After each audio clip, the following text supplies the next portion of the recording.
What I would like to do this morning, very, very briefly, in about the next 50 minutes, it's really go over the components of a basic diagnostic evaluation. I think that it's important to understand the structure of what we're trying to do. It's almost like having an outline or a roadmap, and that will be very helpful. The next thing that I want to convey to you today is that if you want to know what's wrong with your students, with your clients, if you're a psychologist, or with your patients, if you're a physician, all that you need to do is ask. A diagnostic evaluation, the testing that we do, should not tell you anything that you don't already know. All that it should do is quantify it, okay? You will not anticipate getting many surprises on your test scores. Let me do a quick survey of the audience. I should have done that before. How many of you are teachers? How many of you are educational psychologists, clinical psychologists, neuropsychologists? Okay. How many of you are speech, OT? Very good. Did I miss somebody? Well, physicians? Any physicians here? Doubt it. Okay. Very much. Very well. Okay. So, so if I am going to evaluate something, I got to know what I'm evaluating. Okay? What is it that I'm supposed to find out? What is the problem? Let's define the problem. It's like measuring intelligence. We can't define intelligence, so how on earth can we measure it? So what we're measuring is a problem, is a disorder that has deficits in phonological processing. So we got to have some type of assessment of the sounds of the language. It is unexpected, and it's unexpected because we have a smart kid who's been taught like everybody else. So what this is telling you is, this student that you have in your class is smart, and he ain't getting it. He can have the greatest arguments in your classroom and probably drive you crazy, yet reading is a conundrum for them, is a terrible thing for them. And because they can't read, then ultimately, when you get them later on, they have problems. Obviously, if you can't decode, how on earth are you going to comprehend what you're reading? So comprehension is a problem. And all of you know that we develop our vocabulary based on a lot of what we read, particularly after the 4th and the 5th grade. Okay? Mal Joshi, he's a wonderful guy from Texas, gave a lecture one time, and I thought that this was such an elegant way of describing reading. And actually, Joe Torgeson, on the preface of the Test of Word Reading Efficiency, also uses a similar formula. Reading is the result of 3 basic components. Decoding times fluency, okay? Those are my word attack skills. Plus comprehension, which is what I'm born with, okay? If I don't understand what I'm hearing, I'm not going to understand what I read, okay? So what does that tell you? That if I'm going to assess reading, I must assess my decoding skills, my fluency skills, and my comprehension. Period. Those are the basic elements of a diagnostic evaluation on a child with dyslexia. Now, that is to assess dyslexia. But we are not assessing dyslexia. We are assessing a student with reading problems. Therefore, we must not forget about the comorbidities, the other things that happen there. Okay? And Susan, I always lose track of time. Please keep me on time. I want to do 50 minutes, okay? I talk too much. The evaluation. So, all of you some of you that may have heard me speak before know that this is how I think about my patients. I developed this concept actually doing a parent presentation at one time. What is it that I want to find out? I want to find out where the problems are. And if you want to find out where the problems are, that's what you look at. It's impairment. In medicine, you cannot have a diagnosis unless the symptoms that you have are causing impairment. If you look at the definition of ADHD, yeah, you have 6 or more symptoms of inattention and 6 or more symptoms of hyperactivity and impulsivity present prior to the age of 12 years, present in more than one environment. But if the symptoms do not cause impairment, you ain't got ADHD, because impairment is what defines it. And impairment is measured in 3 domains: occupational, social, emotional, and health. What does that mean? If you ain't doing badly in school, if you ain't driving your parents or your teachers crazy, if you have at least one friend and you ain't sick, life ain't bad. Anything that you get above that is free. Anything below that, we got a problem. What you call it is not important unless you're reading about it or you want to get services. Labels, diagnoses are the currency of the system. Don't fight them, use them. Okay? But you don't manage the diagnosis, you manage the symptoms that define it. So what are we going to do in a diagnostic evaluation? Well, we need to assess the factors that are going to contribute to the clinical presentation. And what are those factors going to be? First one is the child's learning style, the developmental profile. That's your testing. The second one is the behavioral profile. Does he keep it in? Does he act it out? Does he behave in an atypical way, a different way, a weird way? And I use the term weird not pejoratively, but actually qualitatively. Because you see, autism spectrum disorders are disorders of quality, not of quantity. It's not how much, but how they do it. So you kind of get a different feeling. Whereas anxiety and depression and oppositional and defiant and conduct disorders are quantitative disorders. None of the symptoms are abnormal. What is abnormal is the frequency and severity of the symptoms and the way in which they present. And when those symptoms affect your work, your behavior, your social relationships, or your health, then you have a disorder. See, that's why impairment is critical. And you know why impairment is critical? Because if what you're doing is working, your impairment gets better. That's why you do progress monitoring in school. And you know, when you see a student that when the progress monitoring, the line is going down, what you're doing ain't working. Doesn't make it good, doesn't make it bad. It makes it either effective or ineffective, and we need to find out why. And sometimes we test to figure out where the breakdown is. Are there any health factors? Are there any environmental factors? And you know what a big environmental factor is? What are the developmental expectations that the workplace is playing on that student?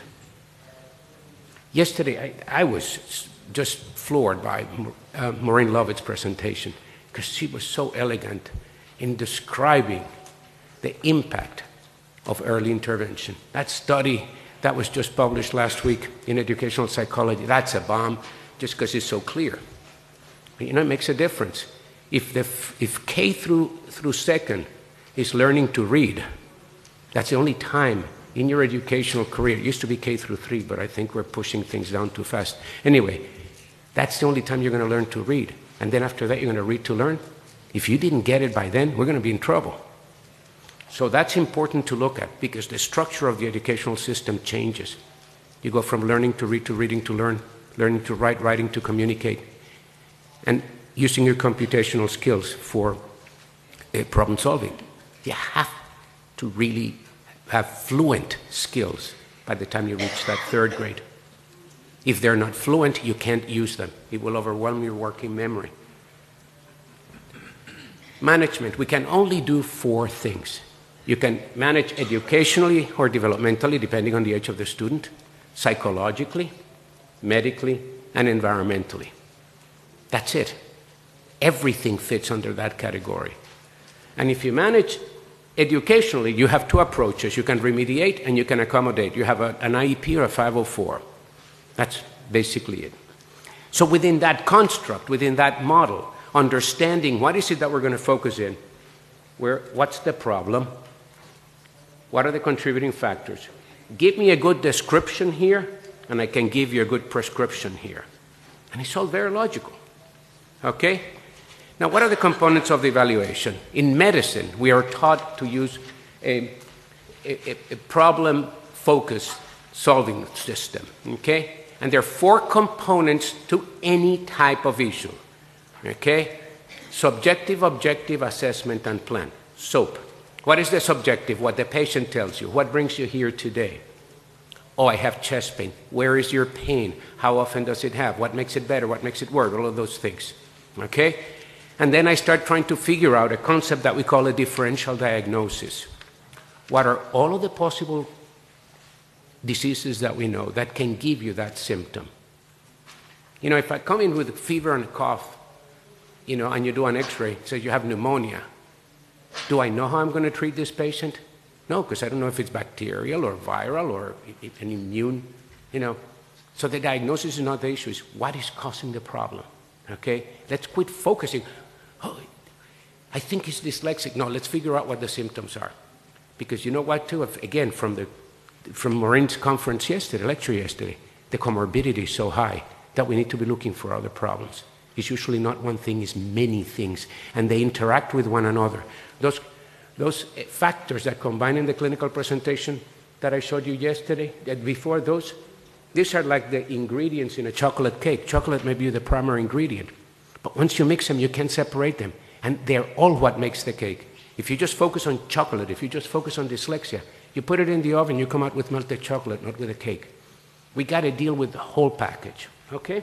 So, history, objective measurements, interpretation.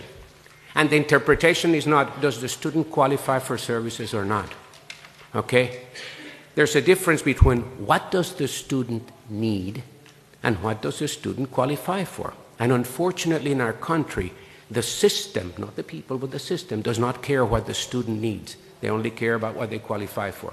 And you hope that you'll qualify for what you need, and because sometimes you get what you don't need, but you qualify for it, you know? So like a child who has a language disorder, and because the family is bilingual, they put him in an ESOL class. Well, that's pretty good, but that ain't going to take care of that language disorder. So, you know, things like that. And then plan, what am I going to do about it? Okay? So the history.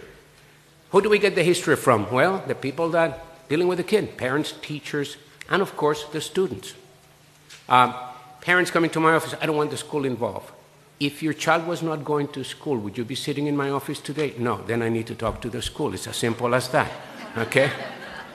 I want to know what they see, because I know what you're seeing. You're going to tell me what you see at home, but what are they seeing at school? Because we're going to look for repetitive themes and patterns. And you know what it is the history is so consistent, it's amazing. It is amazing. So how do we do that? Well, you can talk to them, you can send questionnaires, and there's two types of questionnaires, those questionnaires that describe and those questionnaires that quantify.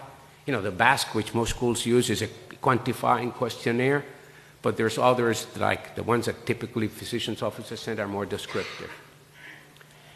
What is the structure? Chief complaint. Why are you here today? And you'd be surprised how often we get different answers. Why am I here today? My teacher thinks that my child needs a special education class. Well, that doesn't tell me what exactly the teacher expects. I think my child has a processing disorder. What the hell is a processing disorder? I mean, so I tell them, what do you mean by that? You know? I think he has an auditory processing disorder. Why? Because he cannot process the sounds within the words. Well, duh, yeah, but maybe he has dyslexia, you know? So let's not think about the labels, because if I get that label, then I get a service. But again, you may not get what you need. Everybody wants to have the label of autism, you know? Autism is not that common. It really isn't that common. So it's like saying I have a sore throat. Oh, you must have throat cancer. No, maybe I just have, you know, it was cold outside and my throat got dry. Give me a little bit of water. Let's think about the common things first, but I digress. Okay, educational history. You know what? If you know what you expect from the kids from early on, ask the history and you will know exactly what's happening. Exactly what's happening, because we know what the red flag factors are in pre-K for those kids who are going to have a problem. So let's start asking questions when they're little, you know? You want to get a good social history, you want to know exactly where the problems are at home, you want to know exactly what the breakdown is on the other side. Ask about a typical school day. You'll also find out if there's sleep problems. And people that don't sleep are not alert, and people that are not alert can't pay attention. Okay? So we need to ask about that. Peer interactions and social skills. You know, your peers are going to be your toughest judges in the world. If you can't get along with people, you're going to run into trouble. Everybody focuses on their grades. I couldn't care less what your grades are if you can't get along with people, because your success in life will be dependent on your ability to relate to others more than whether you got an A in social studies or whatever.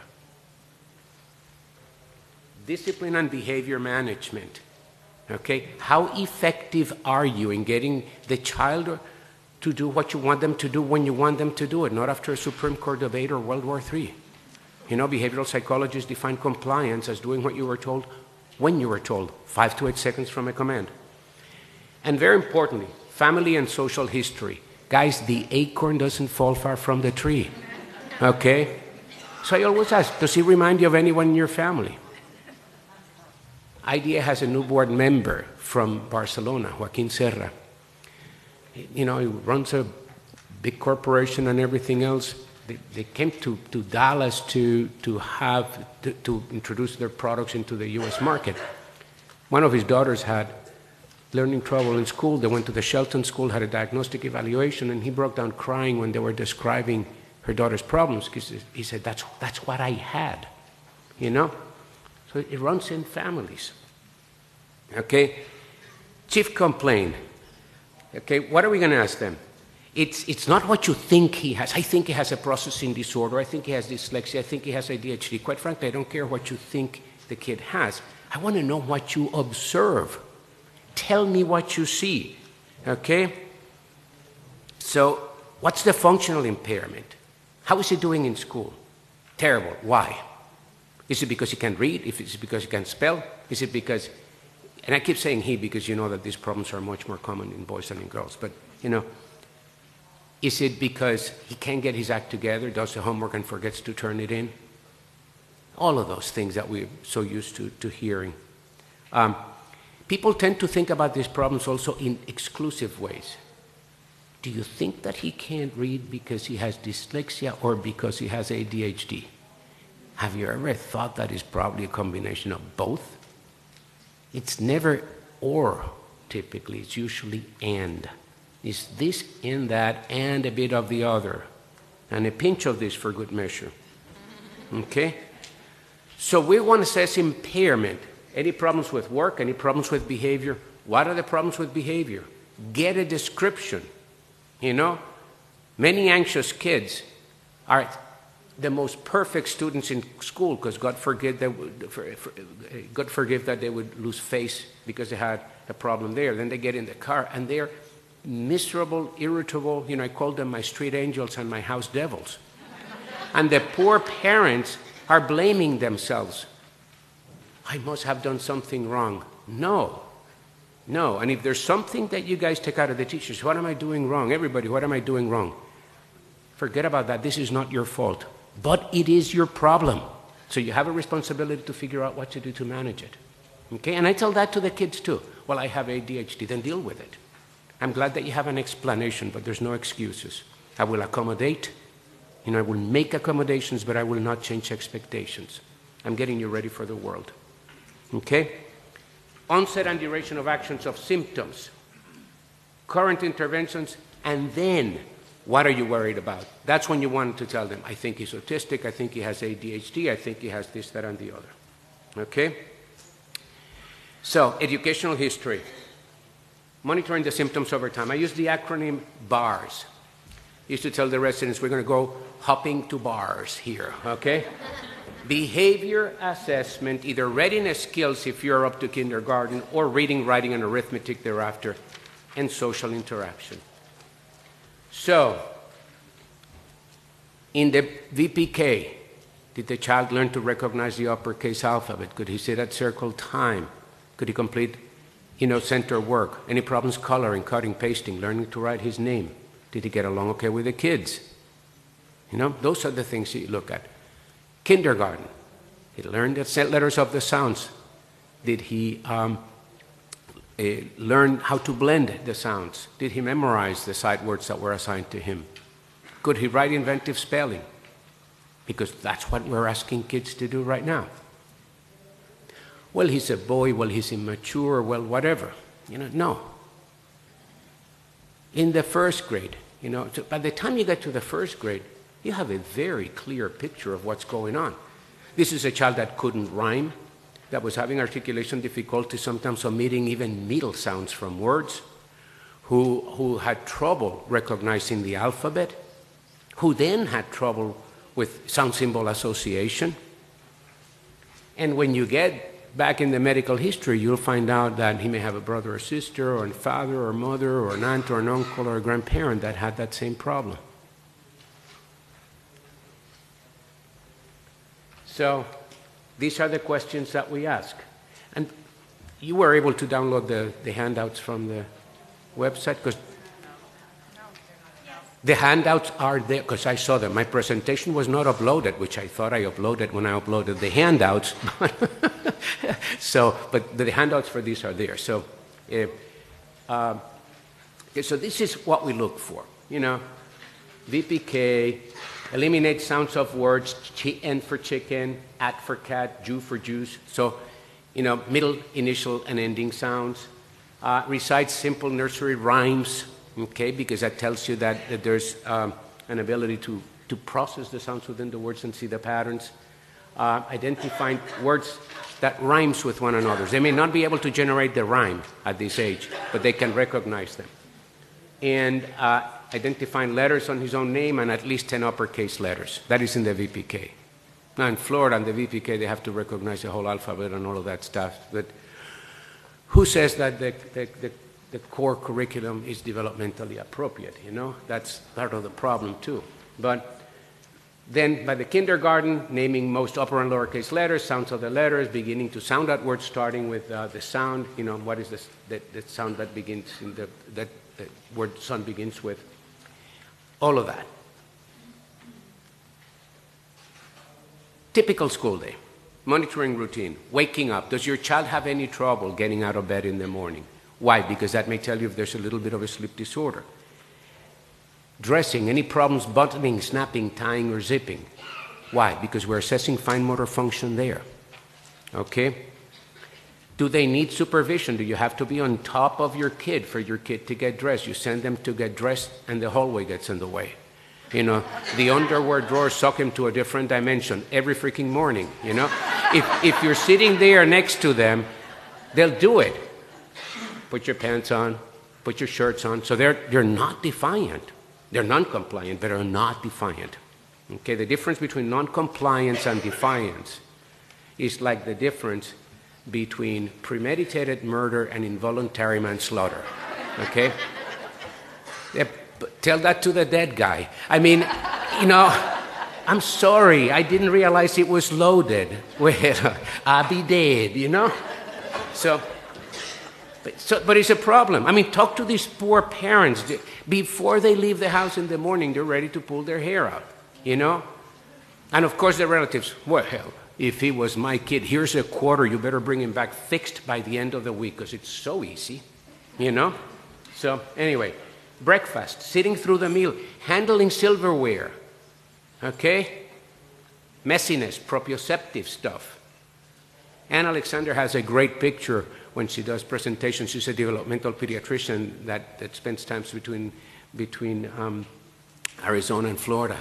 And she has a picture with a kid that's just full of ketchup and all messed up. And she goes, those are my kids.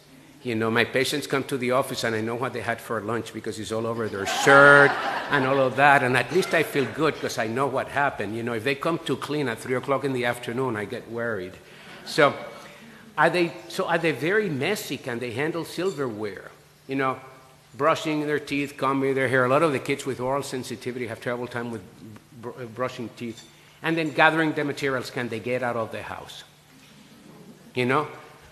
I had a patient that I saw 2 weeks ago, and the parent said, he never, ever, ever has his shoes on. He's running into the car with the shoes and the socks in one hand and the books in the other, and we always have to go back, drive around the block and go back because he forgot something.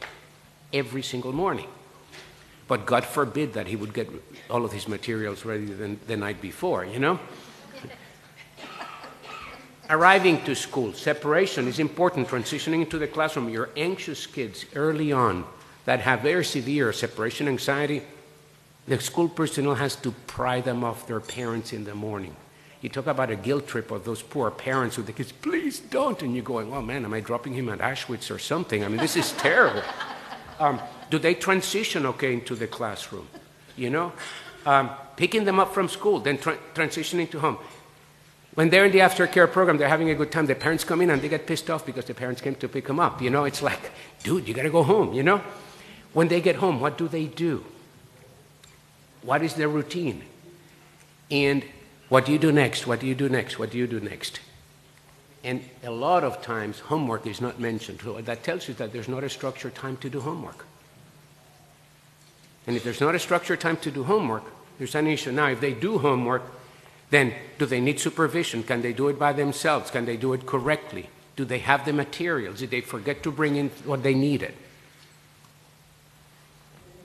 Dinner, the same thing as breakfast, evening routine, and then bedtime routine. Again, sleep is very important. And there's two things that you want to know. Is the child having trouble falling asleep, or is the child having trouble staying asleep? Because those are two different types of problems. They could be related, but they're two different types of problems. Making friends, all of my ADHD kids have no trouble making friends, but they have a heck of a time keeping them. You know, they overwhelm them. So there's a difference between making friends and keeping friends. They go to the park and they have 1,000,000 best friends. But that's it. Are they aggressive or bossy? Do they share? Do they have good sportsmanship? Why? Because those two things are the keys of death. They will have no friends. Discipline. Is the kid defiant or is the kid non-compliant? The defiant kid heard you, thought about it, and decided, I'm not going to do it and you can't make me. Okay? There ain't no ADHD here. The ADHD kid sort of heard you, agreed, oh yeah, I'm going to do it. But it never happens. You know, I forget. I'm sorry. But, you know, the cat, the dog, my brother, life gets in the way. Okay? If there's aggression, verbal or physical, why? Because it escalates. Physical aggression then begins to put others in danger, property destruction, all of that stuff. How do you discipline? People think that timeout is just standing in the corner. I don't do timeout, I just send him to his room. Duh, that's timeout, you know? All that timeout means is when you misbehave, nobody pays attention to you. When you behave, everybody pays attention to you. It's the opposite of what normal human beings do. Normal human beings ignore kids when they're behaving. They're playing quietly in their room. Why go near them? You know? Leave the little beast quiet.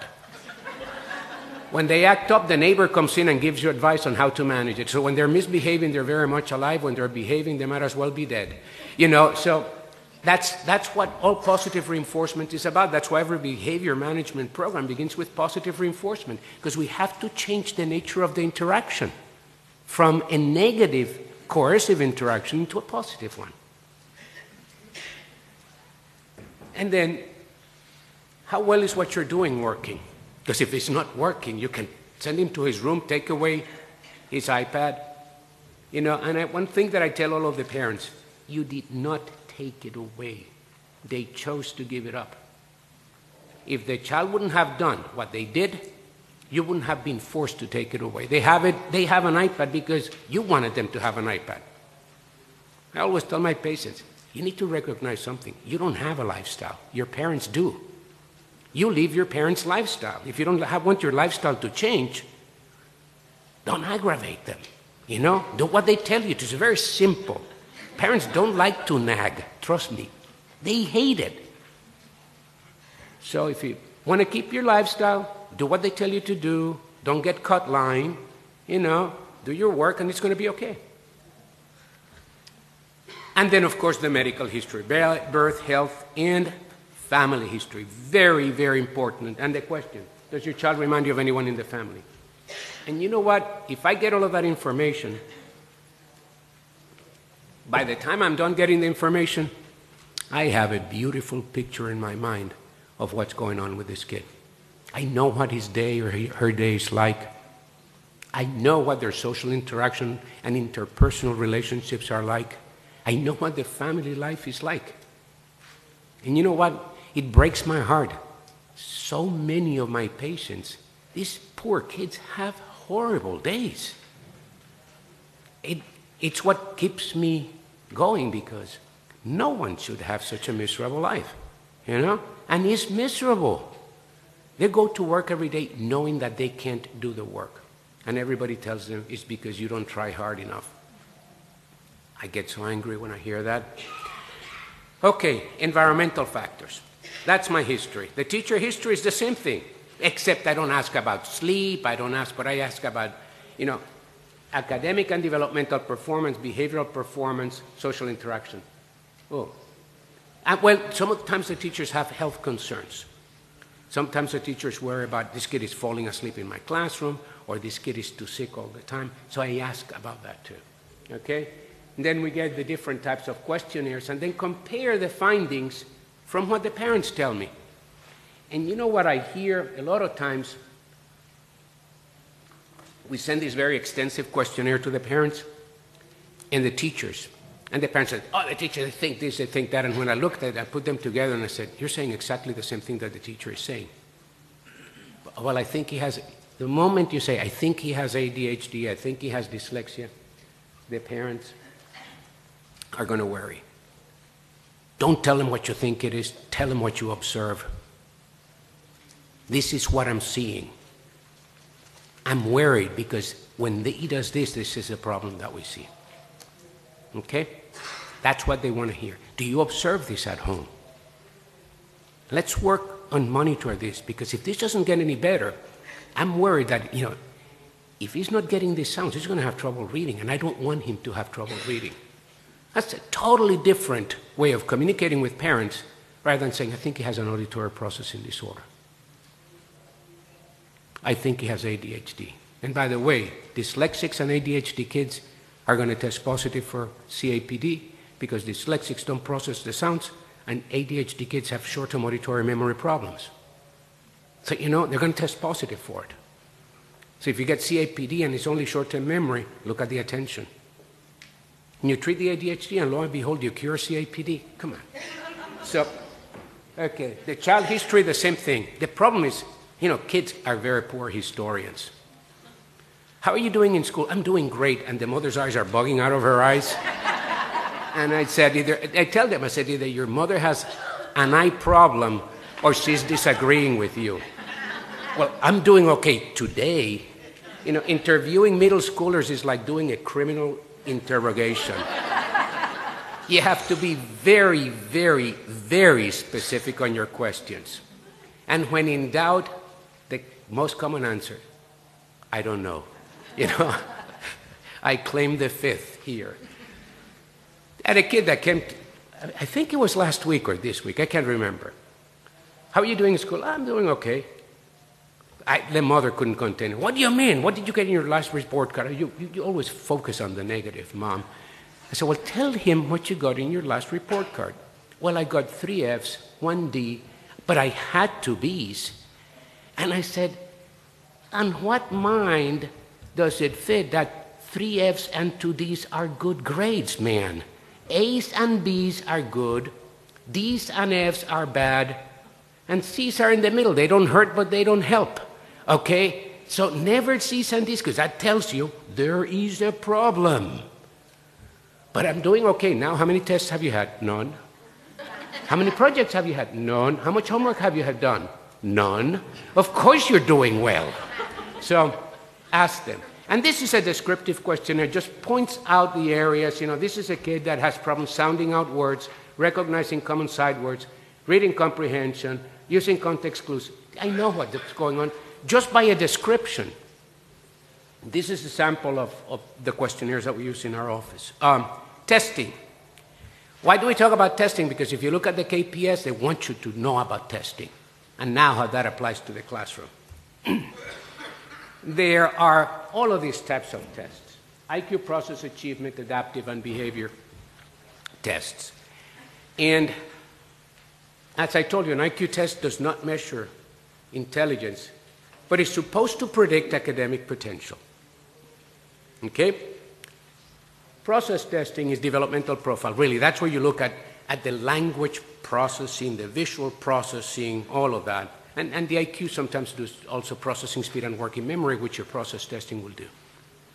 Then achievement level is your level of skill in reading, writing, and arithmetic. And you're going to assess 3 things: the basic skill, the fluency, and the application of the skill. That's it. Okay? So, adaptive behavior is your level of functioning, not your potential. IQ defines potential. Something like the Violin or the ABAS tells you how the student functions. And the behavior questionnaires quantify behavior, when compared to other students. That's all that you measure. Okay? These are common IQ tests. I'm not going to go through them. You're mostly familiar with all of those. Most of them will give you verbal reasoning, sometimes only with 2 subtests. So it's a lot of extrapolating. If you look at it, you get similarities, similarities and the whisk and vocabulary, and that's how they assess verbal reasoning. So there's a lot of extrapolating there. It's not as much as what you get in a SELF, for example, in a language evaluation. Quantitative reasoning, fund of knowledge, fluid reasoning, working memory, and processing speed.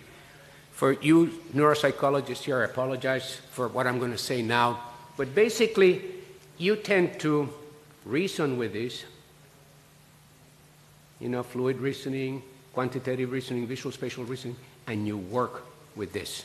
Working memory and processing speed impact more how you work because it's related to executive function. And then verbal reasoning, visual spatial reasoning, fluid reasoning deals with how you think. And that also relates to executive function, but at a different level. I'm glad that Lynn Meltzer is not here to kill me right now.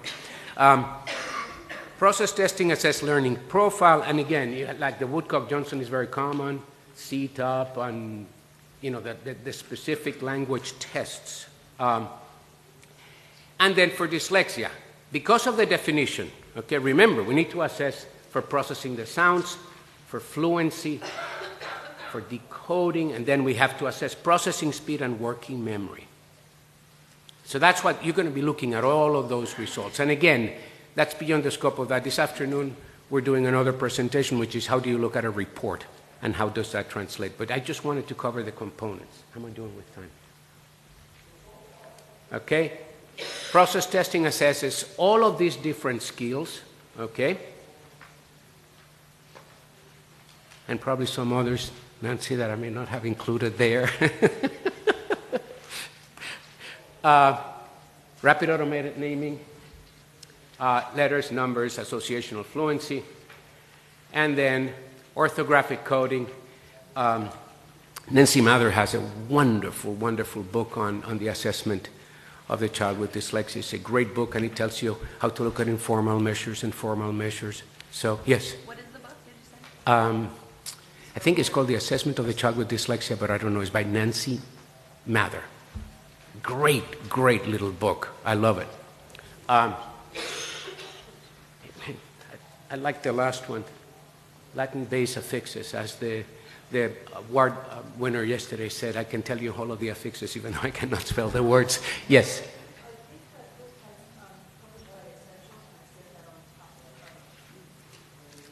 She says the book is published by Essentials and says that on the cover. I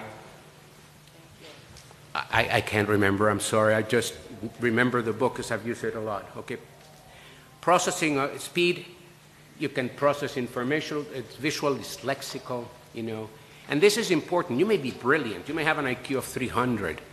But if your processing speed is low, it's like having a 12-lane highway with the speed limit of a school zone. Okay? You're not going to produce fast. The working memory has 4 components, but the main ones are the phonological loop and the visual spatial sketch pad, and then you have the central executive that coordinate that, and you have one that presents it in sequence. And achievement testing, level of skill. Reading, writing, and arithmetic, the basic skill, the fluency, and the application. Now, most of the newer tests include a lot of the process testing on them if you do the extended version of the test. And that has been very helpful. Remember, If you have a kid that seems intelligent, it's because they understand what they hear. So a very good thing to do when you're assessing these kids, and a very good thing to look for when you are looking at a report in these kids, is look at their listening comprehension and compare that with their reading comprehension. Because if you understand what you hear, but you don't understand what you read, then you probably have a reading problem. I mean, it's not that complicated. It really isn't. Okay, the words are fancy, and they give you, all of these different test scores, which drive me crazy. It's like using the different units of measurements within the same test, but it's okay. What do we measure in reading? Word attack skills, phonics, phonological awareness, rapid retrieval of those things, which is related to fluency and comprehension. Writing, spelling, syntax, discourse, handwriting, fluent, and content. And in math computation, fluency and applications. That's it. That's all that we measure. Can they perform the task? Can they do it without having to think about it? And do they know how to apply it? Can they comprehend? Can they deliver good content? Do they know when to add, subtract, multiply, and divide? That's really what we're assessing. Okay? Remember, this is what we're testing. Okay, I am going to skip through this part because it's just expansion of what we're looking at. Behavior assessments is just to quantify behavior. And some of those are not as specific. The big ones like a BASC or a CBCL, they give you a gist. You can assess internalizing, externalizing behaviors. It's pretty good. This is what they look like. So you see a profile. See, this kid has anxious, depressed, a little bit of internalization, kind of a lot in the middle, including attention, and then aggressive behavior. So that gives you a sense of what's going on. Assessment, okay? So we have an 8-year-old who's, the chief complaint was impairment, delayed reading, spelling, and poor handwriting. That is an academic impairment. Disruptive, does not listen, forgetful, and absent-minded. The absent-mindedness is going to give you problems with production and accuracy. And it's also going to cause some social emotional problems because you're having behavior issues. And if you're not as socially attuned, you're going to have problems with social interaction. Okay? Seems like an old soul. Those are your anxious kids. Social emotional, has no friends, social emotional, withdrawn. Poor eye contact. If I tell you that a child has poor eye contact, what's the first thing that comes to mind? Autism. Well, guess what? It's not the most common thing that should come to mind. Okay, please don't do that. Frequent stomach aches. This could be somatization from anxiety, but it's a medical symptom. And we have to go through the differential diagnosis there. Okay? Trouble sleeping. Irritable and quirky. Again, every quirky kid has autism. You know what? Some of us are weird, and that's okay. And it's not a diagnosis because it's not causing an impairment. And if you have a lot of money, then you're not weird or autistic, you're eccentric, So from that, we're going to formulate a plan of action, and we have the diagnosis. This kid has ADHD, has dyslexia, and that has anxiety. You got your freaking labels now. Go get the services because that's what that's going to buy you, but it doesn't tell you what to do. So what do we do? Educational management. Do we need to remediate these students? And remediation is emphasizing the weaknesses. I have to use systematic, structure, sequential instruction to narrow the gap between his performance and that of his peers.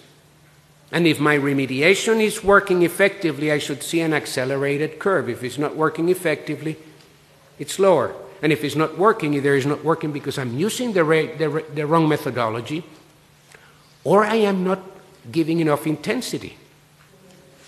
I want to lose 50 pounds. I'm on a diet once per week. I exercise once a month. What's the problem with my weight reduction program? Is the diet that I eat on that day a bad diet? Is a perfect diet. Is the exercise that I do bad? No. But there's not enough intensity. And if there's not intensity, you cannot improve skill. A 504 plan is accommodations. Doesn't cost any money, and you can accommodate for volume or rate, give you more time or half of the problems. I can use technology to accommodate, or I can give you individual support. That's about it. So remediation is structured literacy instruction, and it requires a well-trained teacher. Okay? We have the four I's. I added one to what Emerson Dickman usually says. You have to have informed methodology and informed instructor delivered with sufficient intensity and fidelity with the support and involvement of a good administrator. Psychological management, talking therapy. So this therapy should be delivered to the level of the child's language development. Okay? And you have two main things: behavior modification, which is parent-based, adult-based. You change the way that you deal with the child, and the child changes the way that he responds to you.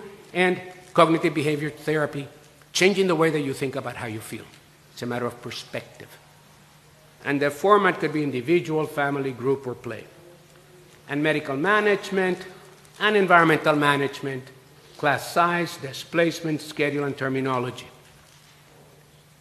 So with that, I hope I kept to my time. Thank you very much for your attention and your patience. And I will introduce Susan.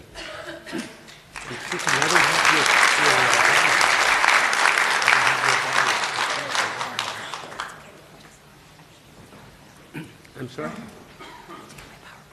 Okay. So I forgot to get her bio, but her bio is more impressive than mine. No, okay? No. I am so sorry. No. Okay, it's always about the technology. And let's see. Okay. Hello, I'm Susan Lowell. I'm in Chapel Hill, North Carolina. I'm an adjunct professor at Simmons College. It's an IDA-accredited graduate program called Language and Literacy. I teach reading research and I teach assessment. I'm a former vice president of IDA, served with Eric on the board of directors, and so happy to be here. This part of the talk will focus on dyslexia and assessment of dyslexia. And what we're going to do is think about the Basic Facts book, which we titled Testing for Teaching, because we think about assessment for instruction.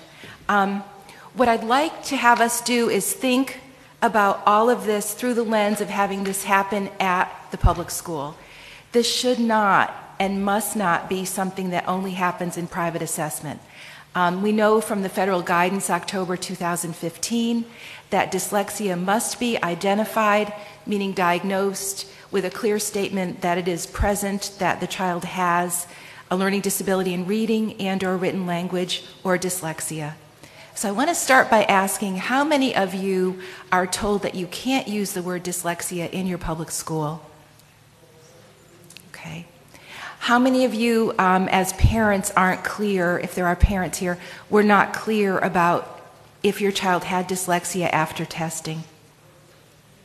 Okay.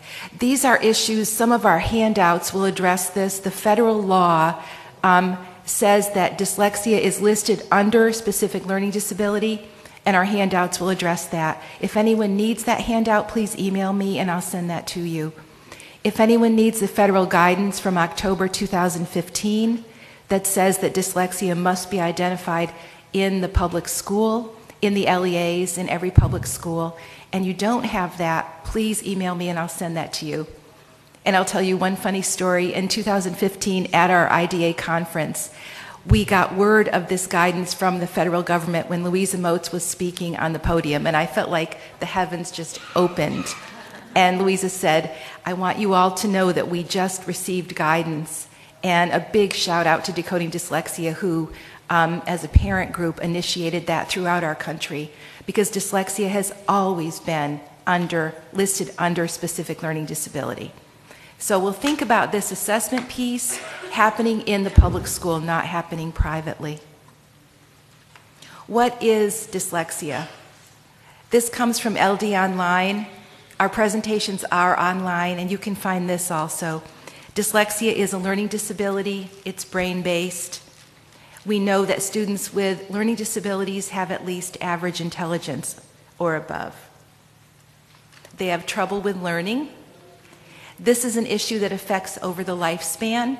It changes over time, but it affects over the lifespan, and how we help is by encouraging strengths, and we start with that in our evaluations to get a picture of this child with the strengths that they come to you with, and then identifying weaknesses and addressing weaknesses, as Eric said, in all areas: academic, social, emotional, and so on, medical.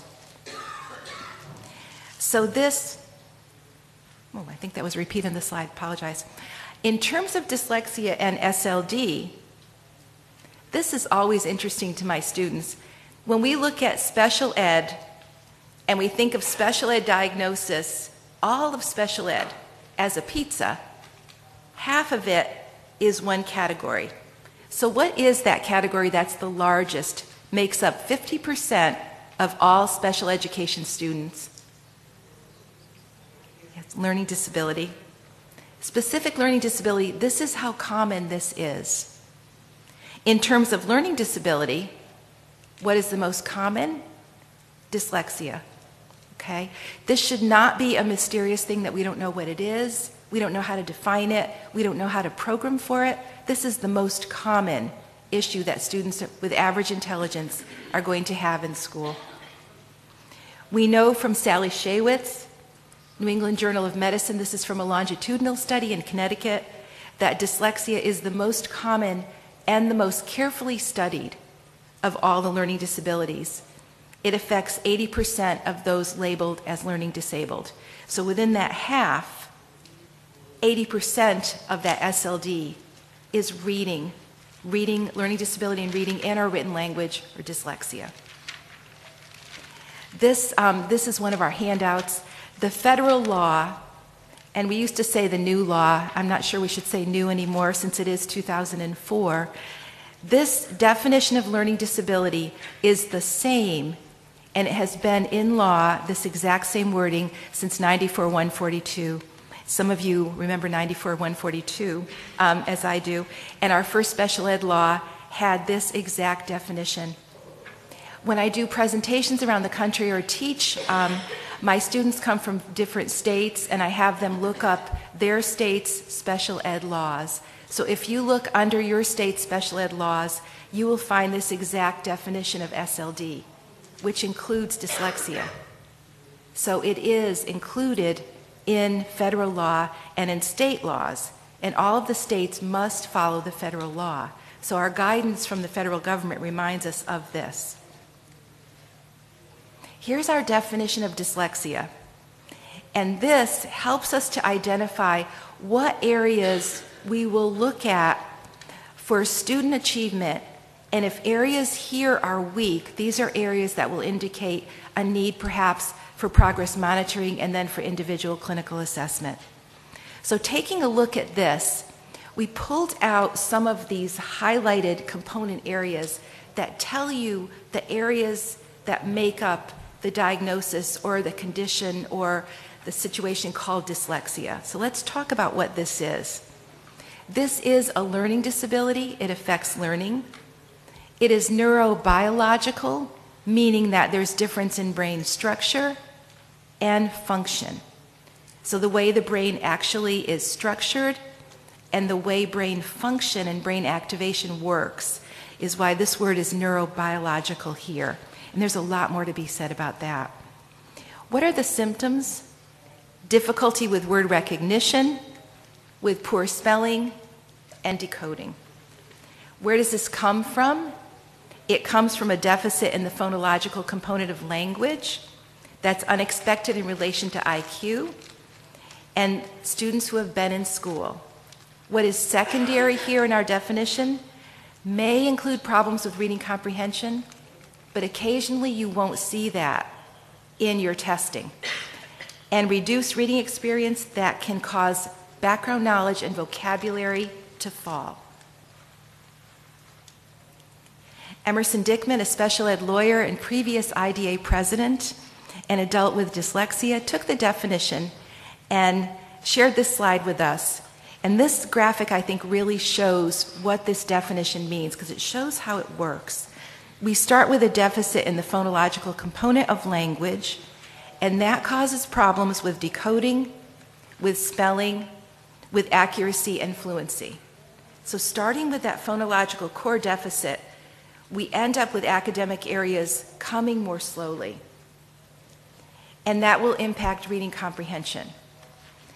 If it doesn't immediately impact reading comprehension because listening comprehension is high, attention may be strong, IQ or cognitive issues may be average or above, we do have problems with decoding and spelling causing reduced reading experience, which will cause vocabulary and background knowledge at some point not to grow at an average rate or to fall even behind. And then ultimately, as Eric said, if decoding is a problem, comprehension will be a problem. So here's how this definition works. And this helps us to envision what we would need to do for testing. In terms of international classification systems, dyslexia has always been included, and the rest of the world uses ICD-10 and includes dyslexia under F81, which is called a reading disorder. So the word dyslexia has always been in terms of international work and international classification systems. I want to talk with you a little bit about DSM-5, which is new. This was published in 2013, and this is a classification system used in America and the United States and written by the American Psychological Association. And here, instead of learning disability, we have learning disorder. And we have terminology used in different settings, but we're talking here about the same issue. So in DSM-5, you'll notice there's a difficulty in using academic skills, and it's indicated by the presence of one of the following symptoms that have persisted over 6 months. This is not just showing up instantly or right away. We're going to work with this for a while and see a persistent pattern of weaknesses, despite the provision of instruction. So one area of problems could be inaccurate or slow and effortful word reading. And they have very clear definitions of what these problems are. So you'll see a very nice, concise definition of what it is to have a word reading problem. The second thing targets comprehension. And remember, you can have one or more of these areas of weakness under DSM-5 to have a reading disorder. And difficulties with spelling, that's my personal favorite. Isn't that a concise, succinct definition of a spelling problem? May add, omit, or substitute vowels or consonants. So there's your spelling problem. It covers everything. Difficulties with written expression. And here they talk about grammatical or punctuation errors, poor paragraph organization, kind of the mechanics of writing the organization piece as separate from spelling. Then they go on to say these affected academic skills are substantially and quantifiably, here we're talking about numbers, we're talking about standardized testing, that will tell us that these skills that we've worked on and done some intervention over at least 6 months still look problematic for that student or that person. And here we have handicapped language, where they cause interference with academic or occupational performance. These problems cause the student or the adult to have problems in their daily performance, either school and later for work. What's very nice about DSM-5 is that older students are targeted here very clearly for the first time. We often hear that it's hard to diagnose later, and we often hear that eligibility is questionable for older students when it's a first-time evaluation or first-time diagnosis. And DSM-5 takes this on very clearly. And they say in the last sentence here, for individuals 17 years and older, a documented history of impaired learning difficulties may be substituted for the standardized testing. This is very helpful for students who perhaps had higher than average IQ, and that kind of masked a learning problem. Or they had so much support. They had tutoring. Their parents worked with them in homework every night. They went to summer camps to help with reading and spelling. They did extra work. You see all the way through in the report card, practice reading. Be sure to read during the summer. Practice your spelling. Spelling needs improvement. Reading needs improvement. For these students, you can document a history of impairment by looking at the complete record and seeing that there has been either difficulty or an inordinate amount of support that's gotten them to a certain place, and they've just kind of hung in there perhaps at low average. So this DSM-5 addresses these older students very nicely for identification. They go on to say, for older students, these difficulties may have been evident in the beginning or elementary school years, but they may not become fully manifest until the academic demands rise and what was a smaller problem becomes a more significant problem. And it allows you, as an evaluator, to kind of look at diagnosis for older students in a different way. And for some of my older students that I test that they've never had a diagnosis, and it's happening, the testing is happening later, I will literally put some of this language in from DSM-5 because it helps us understand as the demands increase, sometimes the student's skills become more and more problematic and the gap becomes wider. And students become more discouraged too, you can see this. And you see some anxiety with this profile as well. And here, these are the rule-outs. Learning disability, learning disorders are not caused by intellectual or cognitive disability. They're not visual problems. They're not caused by any kind of psychological issue, although there can be secondary issues that are somatic, or there can be anxiety with this diagnosis, certainly. But these are your typical rule-outs for learning disability. There are numbers for DSM-5 for impairment in reading, 315, and that correlates with ICD-10 number F81. And this, you specify impairment in word reading accuracy, or rate or fluency, or reading comprehension. Here's one of the most important things in DSM-5. We see dyslexia for the first time in DSM as a word that is literally published in DSM. Take a look at this. I'm not going to read this. Tell me what you think is missing here in this discussion of dyslexia.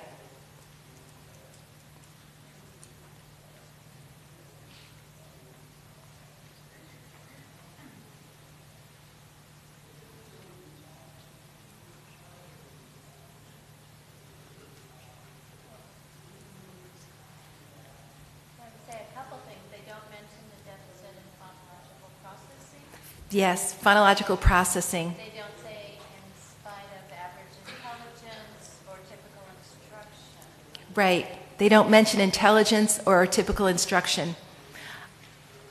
My students find the alternate term very interesting wording. I'm not sure what that means. This, at least, I think we can be happy that the word is in there in some shape or form, and I think we may be hearing more about this as there's more revisions or as there's more clarification about DSM-5.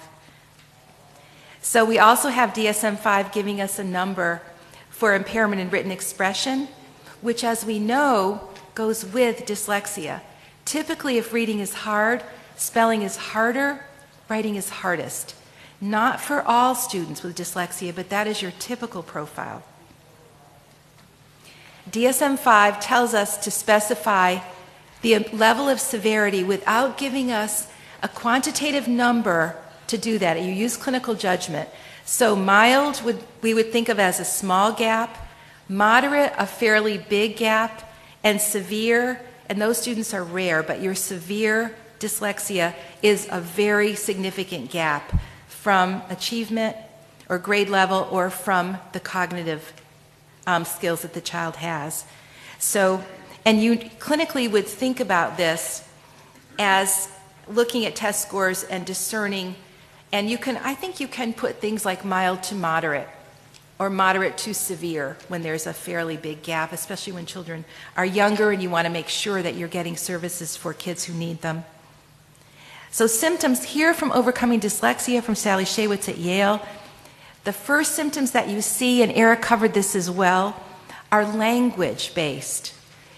Spoken language, articulation, pronunciation, more than what's common, more than what you would think as average. Letter naming difficulty, kindergarten and first grade, difficulty with phonological processing, phonological segmentation, difficulty with naming, with letter sound, with phonics mastery, reading errors that have no connection to print.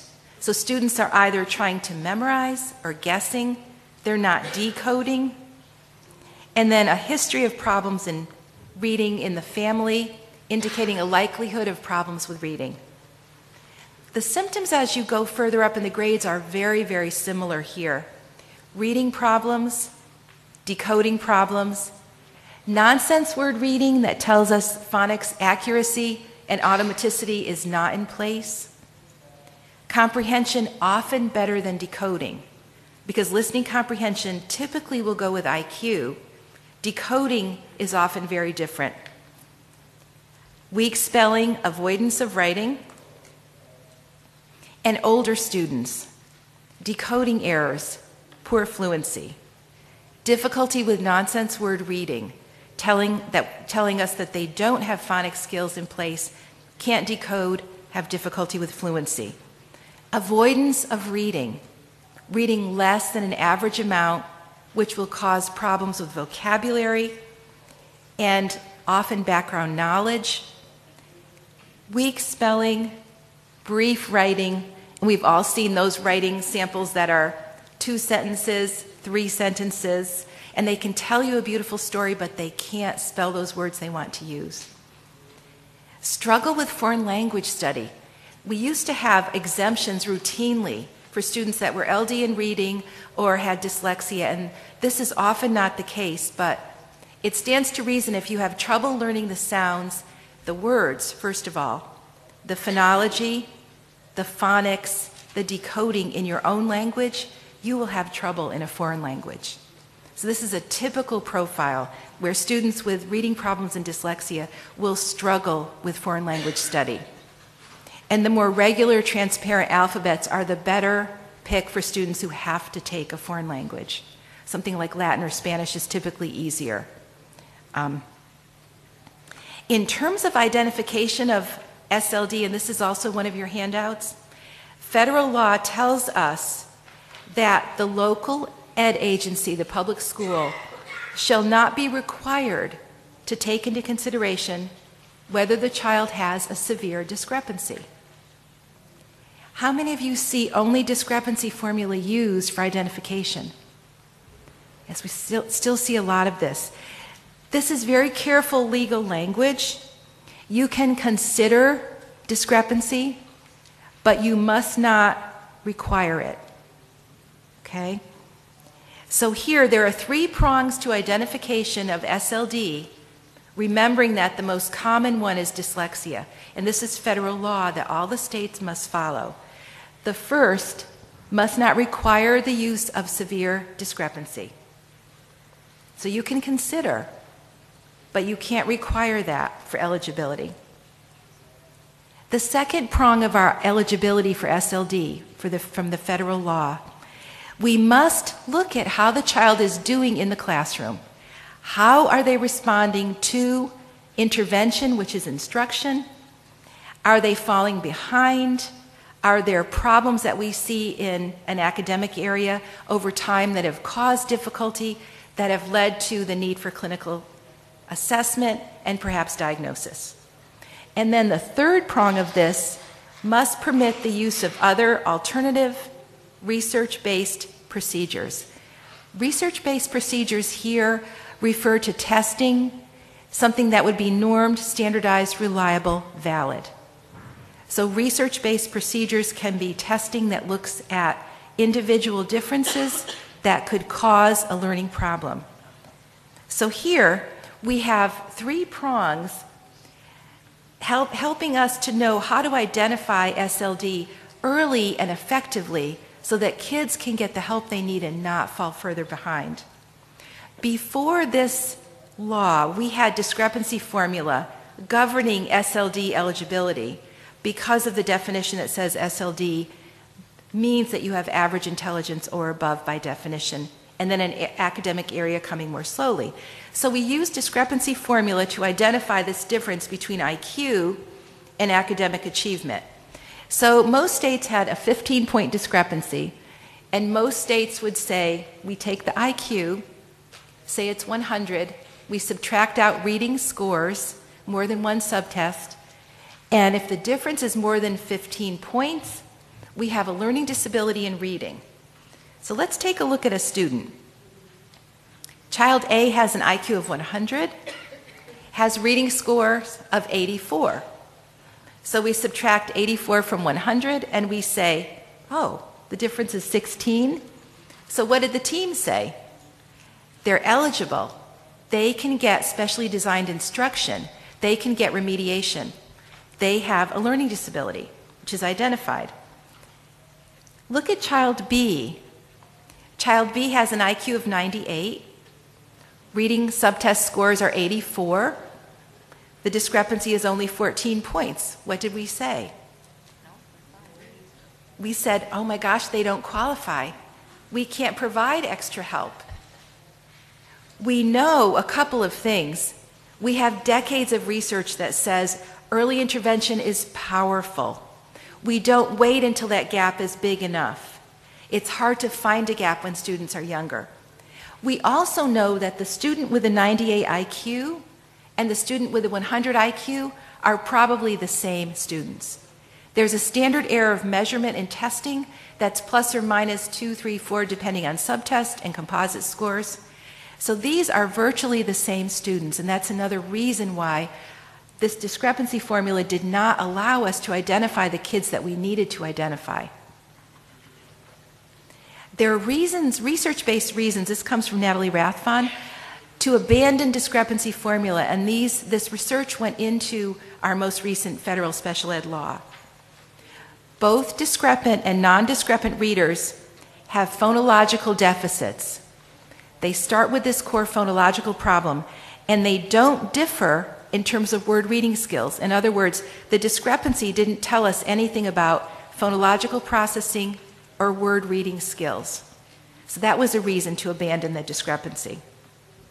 IQ, as we know, can be influenced by reading experience. Over time, vocabulary and background knowledge fall for students who aren't reading an average amount. So discrepancy used to apply early for some students, not all and not enough, but for some. But then some students would fall out of discrepancy because the IQ would fall. So this was another reason why this did not work for identification. It's hard to find discrepancy in young children, so early intervention opportunities were missed using discrepancy to identify SLD. And discrepancy over-identifies students with higher cognitive abilities, and it under-identifies students with lower cognitive abilities or borderline who may be further behind in reading. And we know from research from Torgerson and others that need exactly the same kind of instruction. So there are a lot of reasons why this did not serve us well as the primary way of identifying students, but we still see this widely used. So we also know in our federal law, when we're looking for SLD dyslexia, which again has to be identified at the public school level, we look at how the child is responding to instruction. So let's look at what this is in a very simple form. RTI MTSS really answers the question of how do we intervene early? We want to think of intervention as instruction. Think of those as synonymous terms. And we bring together in all the tiers high-quality teaching and assessment in a systematic way, so that if students aren't successful with one set of instructional methods or in one, thinking of Tier 1, the regular ed classroom, they can get something more or something different. This comes from Brown-Chidsey's book on RTI that was actually reviewed for one of the IDEA book reviews a few years ago. I can send you that if anyone's interested. It's an excellent RTI, a how-to RTI book. So here in Tier 1, we have scientifically based, evidence-based core instruction with data collection for everyone, beginning, middle, and ending of the year. And some special ed can exist in Tier 1. So it's not, special ed is not a location, and we can have special ed in Tier 1. If we're doing a good job, let's think here about reading. We have 80% of our students in Tier 1 at the bottom of that RTI triangle on grade level, if we're doing a good job. We have 80% of kids on grade level in reading. In Tier 2, we have those students identified coming out of Tier 1, that 90 minutes of regular ed instruction done well with the right intensity, highly trained teacher, research-based, evidence-based curriculum. And we know some of our students will fall behind in reading. We expect that 1 in 5 that Shaywitz cites will struggle with reading. So those students ideally right away revolve into Tier 2, which can be thought of as an extra lesson, more instruction, an additional hour. So we have data collection that identifies students in need of more instruction. And then we also have special ed at Tier 2, and we can have some academic and behavioral interventions. We also know that we will have 2 to 5% of students who will struggle. They're called treatment resistors in the literature, who are our severe dyslexic students, average intelligence with a very big gap between their reading and their IQ and their cognitive abilities and their grade level. And these students at Tier 3 will need more than that Tier 2. And they'll need highly individualized assessment and instruction. And this will almost always be special education at this level when we have this level of severity.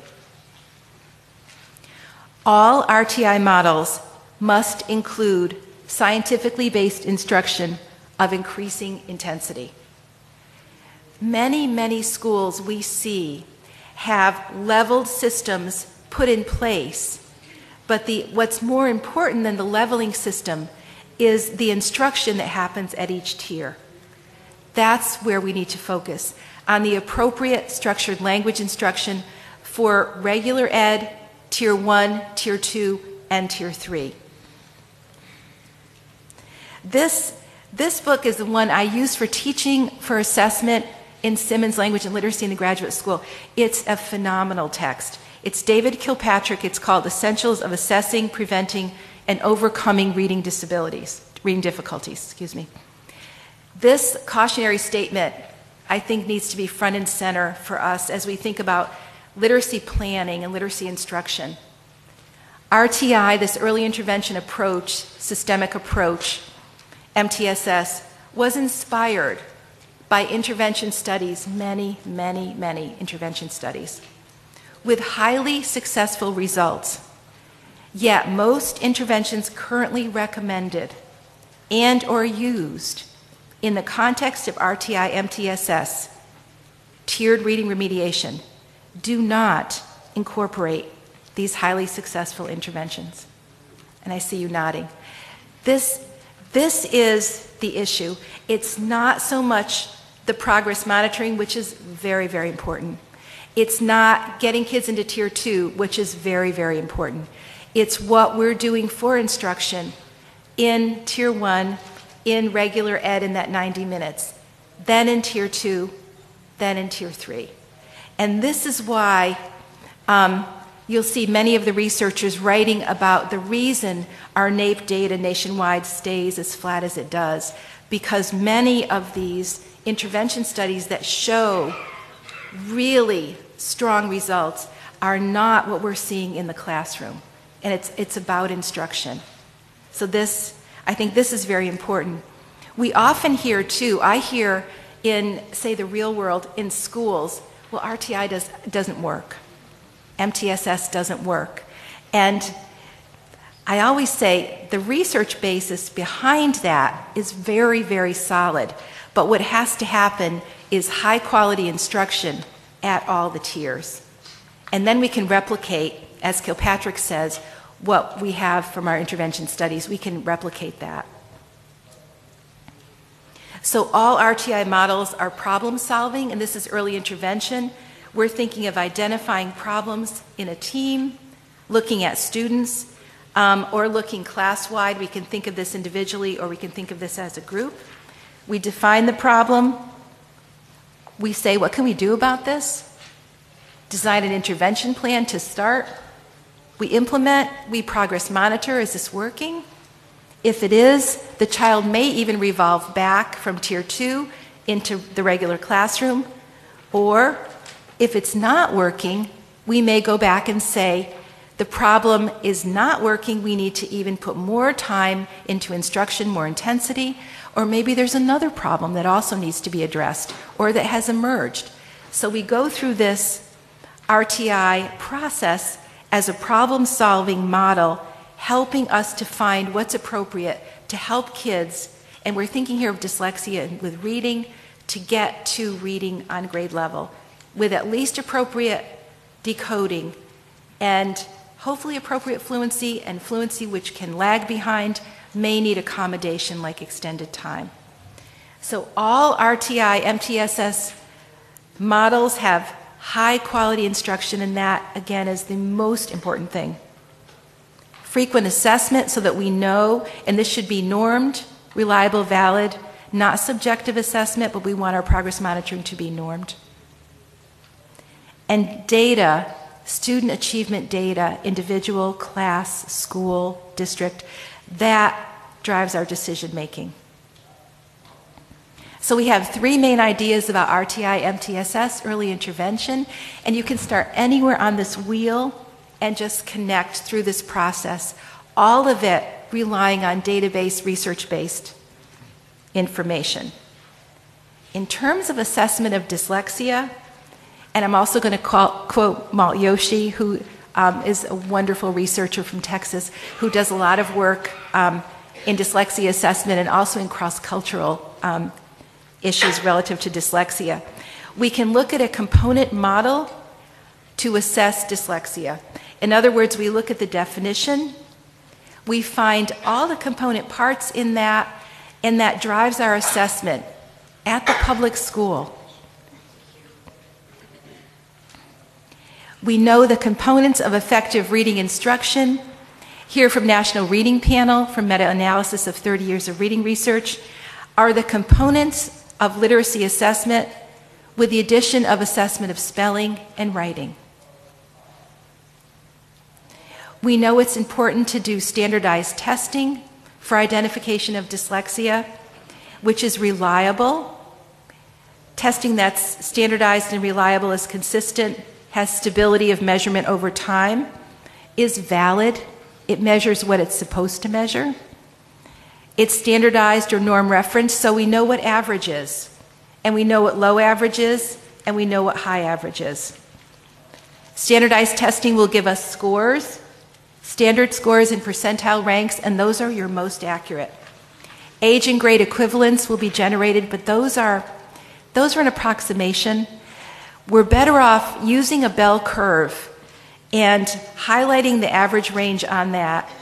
Standard score 100 in the middle, 85 low average to 115, and I literally give that out with all of my reports with the average range shown, and we bring this to IEP meetings. I literally give this to parents. So parents know what that 77 standard score means and what the 81 means and what the 112 means. Because when we talk about these numbers, those of us that do testing, we know what this means. Parents are just overwhelmed at an interpretive conference. When you're talking about an issue, you're giving a diagnosis, which is very emotional for parents. they don't understand what these numbers mean, and they often don't even know how to ask a question. So I think sharing a bell curve with parents and saying, here's what this means, here's what the average range is extremely helpful. So standardized testing is used for diagnosis. And as Eric said, diagnosis is your gateway to eligibility for services in the public school. It's used for comparisons with other tests. It's used to monitor performance over time. Has the student made progress? Have you closed that gap? Or have they stayed the same? Or hopefully they're not, but sometimes we see the gap getting bigger and the skills getting worse compared at grade, age and grade. Standardized testing is used for research. And in terms of educational assessment, these are the areas in reading, thinking of our definition of dyslexia, that should be addressed. And in terms of that phonological processing, we're thinking of phonological awareness, phonological memory, and rapid automatic naming. We're also looking, in terms of reading, at language development, receptive and expressive, decoding real words and nonsense words. Oral reading is best, so you want to look at the way the subtests are designed and pick and choose your test materials to really get at oral reading. Oral reading in connected text, so reading out loud is best at the sentence level and the paragraph level. Oral reading fluency, and reading comprehension that you can assess but is challenging to assess and can be very different depending on the different subtest design in reading comprehension. There's more to be said about that. But these are your areas of reading in terms of assessment of phonological skills and word reading skills. Spelling and writing, we want to look at spelling real words, sentence writing, paragraph writing, and writing fluency. I always include mathematical assessment as part of an educational assessment battery. We look at computations or calculation. Most tests are untimed. Mathematical reasoning. Some tests like Woodcock-Johnson, applied problems, takes the reading out, so it's read aloud, so you can get a pure measure of mathematical reasoning. Know that students with mathematical fluency problems probably have phonological memory or working memory problems. So that mathematical fluency issue is often weak for students with dyslexia. And we need to look at the subtests in math to make sure that we can identify a weakness. Because if students have average calculation and average math reasoning, but low math fluency, the composite score that averages those three subtests is going to look pretty average, and it's going to wash out the difficulty with mathematical fluency. So you need to look at subtests and look very closely at mathematical fluency for students with dyslexia so that you can make sure you recommend extended time for math, because this is often an issue for kids that have language-based learning disabilities or dyslexia. Fletcher and Lyon tell us, when you look at assessment of learning disorders, consider these areas: how the child does in instruction, problems in instruction that are demonstrated by low grades or low achievement, and intra within the individual differences, meaning that phonological processing, that language-based difficulty that we know causes this issue. And here, this is in their chapter on learning disabilities, which are largely, of course, reading disorders or dyslexia. For remediation, we know that we use structured language instruction, systematic and organized teaching, teach to mastery, work intensively, individually, or in small groups. Some of the research from Florida Center for Reading Research and others tells us that as long as students are working at the same instructional level, small group is as good as one-on-one, which is a nice finding for us. We can work with more students together, and students, I think, often like small group. Many of them like small group better than one-on-one. But research tells us it works equally well if they're grouped at the same instructional level. Do frequent distributed practice, and we all know this here. Teach the structure of language at all levels. This is vitally important. Be multisensory, engage the brain by making all the senses involved in the learning experience. Teach comprehension, teach meta or awareness, teach students to monitor their comprehension, their mastery, their instruction.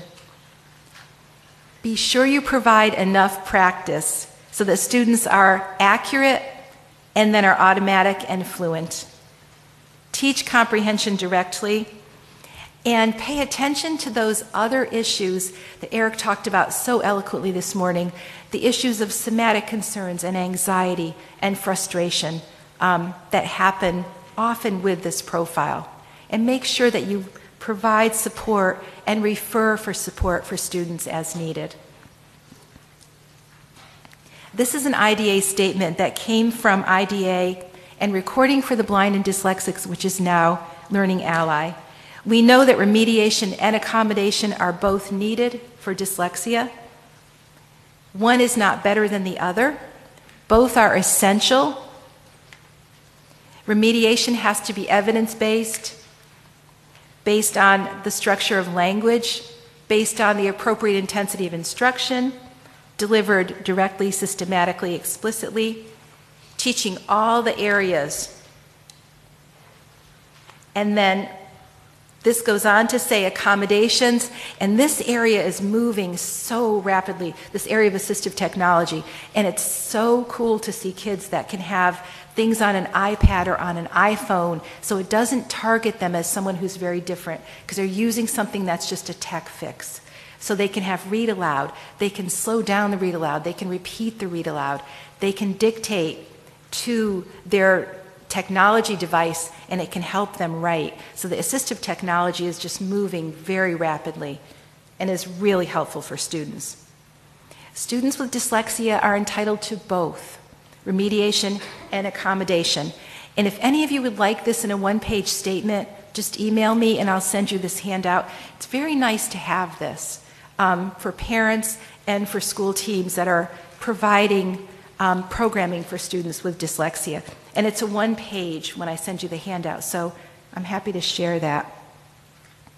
I end with a quote from Louisa Moats and Karen Dakin from the First Basic Facts book. So, dyslexia is about what we do. It's about what we do as teachers. What is the treatment? The treatment is not, oh, you need to read more. Your reading is just, it's not really where it needs to be. You need to read more. When we tell students who are poor readers they need to read more, what are we telling them? You could fix yourself if you would just work harder. And we know that's not true. Here's what we know. The treatment is expert teaching. Oftentimes we see Tier 2 telling students to read more. And Tier 2, for poor spellers, telling plans for RTI, telling students to write more and spell more. And what we know works is direct, systematic instruction based on the structure of language. It is what teachers do. It's what we do to help students. Students have to show up. They have to participate. We have to make them feel good and encourage them to tell them that we will teach all the sounds for the letters in reading and spelling and writing, and this will get easier, and it will probably take a year to 2 years, depending on the gap. But it's vitally important that we realize that the treatment for dyslexia is what we do. It's about expert teaching and more of it. It's about that intensity of instruction. So I end here with this slide because this is, I think, one of the most profound things and also one of the most simple things. And I think it's important to really focus on this and help us kind of understand that the treatment for dyslexia is high quality teaching. So thank you. We have a few minutes for questions. And there's a mic in the middle. I'll end here. If anyone wants any of the handouts, I can send them to you electronically. So thank you for being such a good audience. If anyone has questions, we're happy. Thank you.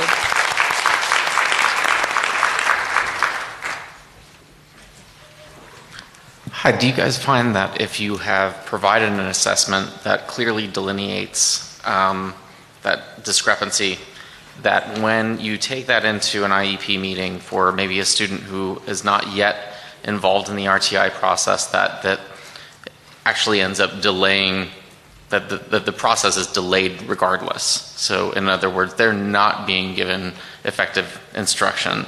They're being then, data is then just starting to be collected on those students. And so it could take up to a year for them to get to an intensive intervention, which might actually help them. I think there's a couple of parts to that question. Yes, we see that. I see that. There is another federal guidance that came out before October 2015 that's called Delay Deny, which says that RTI cannot be used to delay or deny a request for evaluation. If you suspect there's a problem, it's best to put the request in writing and not email for testing, and then that becomes part of the student's record. There should be, for every student, some progress monitoring data from beginning, middle, and end of the year that will show where they are, and that would be best. The best data to look at for that would be normed, something like a Dibbles or Ames Web or M-Class that's normed. It's not an opinion, but it's reliable, valid. And then I think if you consider that with the team, you could consider eligibility based on having the clinical testing and the problem in the classroom and looking at progress monitoring data that was normed. Did that answer? And if you have a problem with the delay deny piece, look up that federal guidance and print that, because it's helpful. Oftentimes those, for some reason, don't make their way into the school districts. I just want to make a point about that too. Sometimes if you bring the testing, it will show the level of impairment, and they can actually provide RTI to the level that the testing suggested. Another thing is to look at what would an IEP get you in terms of services. For example, I come from Florida, and students that are on Tier 3 get more remediation on Tier 3 than what they get when they get an IEP. This is kind of like a weird thing that happens, the way that they structured it. So one thing is the implementation of the law and how all of these laws are translated into practice in the school for provision of services. And then what in reality happens? So if the parents are working closely with the teachers and they have a good relationship, I ask them, will my child get better services if we get him an IEP? Or will my child get less services if we do? Can we get him to Tier 3? So that's part of how we look at it.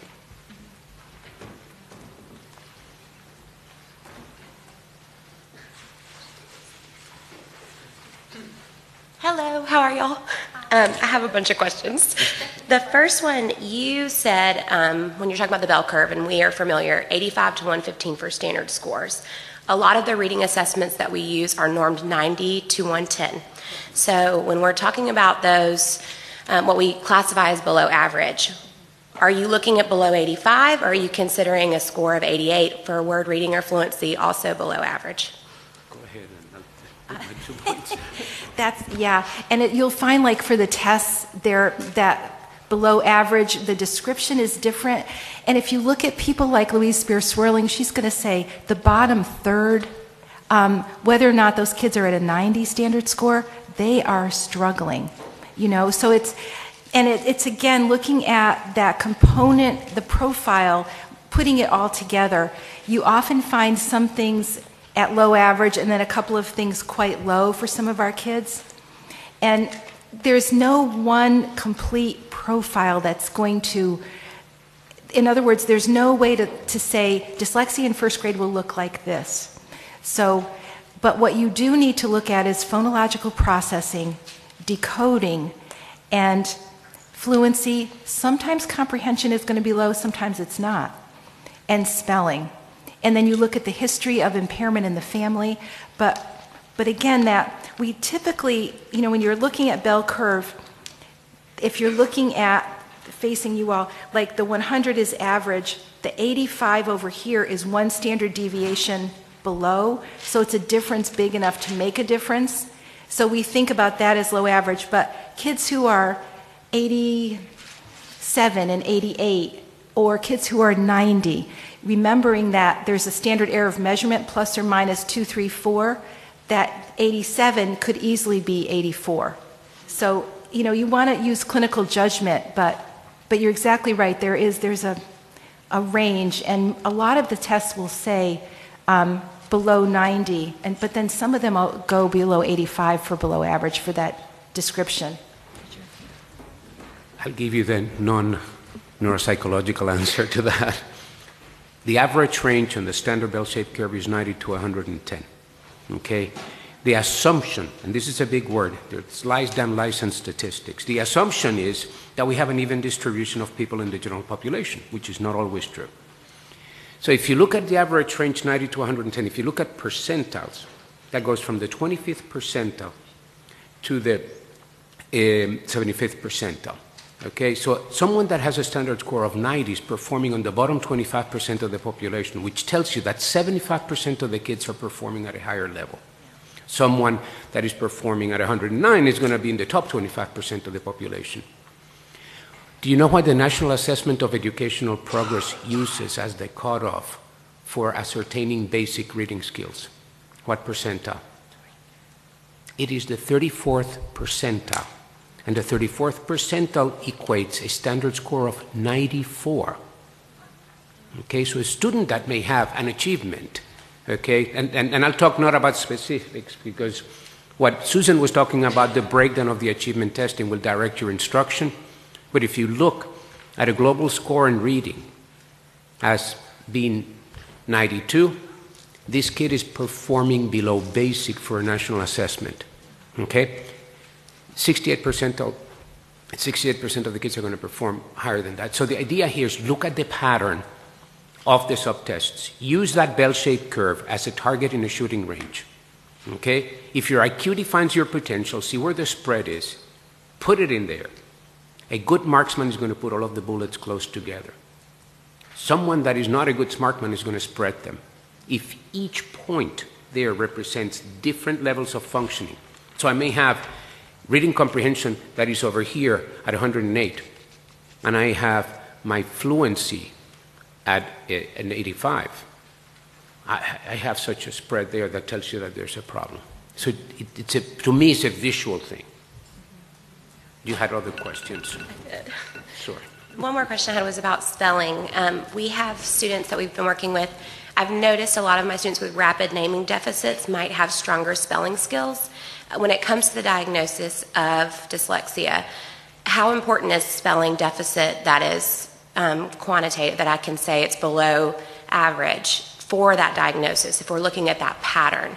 Or can we have a student that has typical spelling skills and still be considered dyslexic? That spelling is a manifestation of dyslexia, but is not a criteria. And spelling is just terrible. I say that because Nancy Cushion-White is here. We've been having this debate for too many years. But, if you can't decode, you can't encode. And decoding is the reading part, and encoding is the spelling part. So it also depends on how you assess the skill. So some kids wing it and they get it right. So what you look is for the repetitive themes and patterns. Not only look at spelling of single words, but look at spelling in connected writing, because that's where the mistakes are going to show. And typically, if reading is hard, spelling's harder, but not always. Occasionally you have, and I'm imagining you're thinking of one student who may fit the dyslexia profile very clearly, but be a good speller. I see that too in my clinic. Not a lot, but you do see it. And when we wrote the basic facts book about assessment, that's the IDA book, there was a question about putting case studies in. And I said, not doing that, because the minute we say in first grade, there's a person with phonological awareness problems, phonological memory problems, but average RAN, poor decoding, and poor spelling, everyone will think that's what it has to look like in first grade. And we see kids in first grade who are average PA, and that comes up with instructions. They've had good instruction, low phonological memory, and average RAN. Or I see kids sometimes low PA or high PA, average phonological memory, only low RAN. And those kids are going to be your reading fluency problem kids. So the profile is, you have to think of the components, and it's not going to be the same for everyone, but it's a very clear diagnostic criteria based of these components in the definition. So. And the pattern in the results of the testing is changing because the methodology of instruction is changing. The point that you made, a lot of the phonological awareness stuff in the testing now with kids with dyslexia, the results are much higher than what they used to be because it's part of a lot of the curriculums that are already being used. And phonological memory and RAN will not move because that's not, you can't instruct that and help. So those, if there is a deficit with that, which is also called working memory, that phonological memory, that is not going to come up. That's just going to be a marker. And the RAN is going to be a marker for getting out a label for a symbol or for kind of naming and verbal fluency. So, oh, you're welcome. My question comes more from the clinical side. When you're looking at a kid that meets all of the markers for dyslexia, young, first grade, and they get the instruction that they need, that intensive multisensory, and you get them up to grade level, do they actually really have a learning disability? Or do they really just have poor instruction? Because when you look at the definition, right, it says, despite having access to reading instruction. Well, they had reading instruction, but we know that that is probably not the best type of reading instruction. So how best to differentiate? Is it poor instruction or do they actually have dyslexia? Well, I think that, first of all, you have to assess the type of instruction as we talked about before. Was it the instruction that was provided by an informed instructor? Was the teacher properly trained? You know, because a lot of times, unfortunately, they set up a curriculum that may be evidence-based, but the training that is provided for the school is not sufficient. For the school personnel is not sufficient. Two, was it delivered with sufficient intensity? When you add remediation, if you think of the RTI model, you're not changing methodology of instruction. In other words, you're using a structured literacy program. What you're increasing is the intensity of that delivery model. So if you provide remediation and you correct the phonological processing deficit and you improve the fluency, and improving fluency is more difficult, you may end up not having impairment. Don't manage the numbers per se, look at the student. And that means that your remediation was successful. The person will still may have a little bit of difficulty, particularly as the complexity of the tasks increase, where the demands for reading comprehension increase significantly in middle school and high school. They may still need a little bit of extra time, but they compensated very well because they have proper remediation. So, you know, do they stop having a neurobiological deficit that affects phonological processing and rapid automated naming? They minimize it. And remember, you look at fMRI studies and it shows normalization or close to normalization of patterns. So it speaks about the efficacy of instruction, but not necessarily about the etiology, the cause of the problem. So if it was bad instruction or if it was neurological, it doesn't matter because the treatment is the same. You know, like Susan was saying, those kids that are falling in the low average to borderline range, they need the same level of intensity of instruction to attain appropriate reading. They will most likely not attain the same level of comprehension, but they can have excellent reading mechanics. And we see that in the kids that have, in some of the kids that have a severe language disorder, or in some of the kids that have had a very good reading instruction that may have a level of cognitive performance in the low 80s, that when it comes to inference, extrapolation, and the higher level of reasoning, they don't do very well, but boy, are they good readers. So reading has a technical or mechanic component, and then it has the application component. I would say traditionally what I'm seeing where I live is a lot of the kids mostly have it's balanced literacy. There is not any of what most people here would say this would be high quality instruction, reading instruction. And then the intervention that they get is LLI, and then they get more of LLI, right? And so you have obviously other kids that have that type of instruction and do learn how to read. So, well, if 38% of the student population in the 4th grade is reading below basic, they don't have dyslexia. Yeah. You know, they may have dysteachia, but you know, it's. I know.